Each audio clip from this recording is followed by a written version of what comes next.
ગુજરાત રાજ્યના દરિયાઈ માર્ગે સરહદી જિલ્લો દરિયાઈ સરહદ ધરાવતો જિલ્લો જામનગર અને સંરક્ષણની રીતે પણ વ્યૂહાત્મક અગત્યતા ધરાવતા જામનગર જિલ્લામાં ગત સપ્તાહે ભારત અને પાકિસ્તાન વચ્ચે યુદ્ધની પરિસ્થિતિ અને તણાવની પરિસ્થિતિનું જે નિર્માણ થયેલું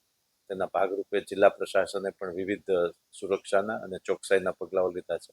એના ભાગરૂપે જામનગર શહેરમાં કુલ 11 સાયરનો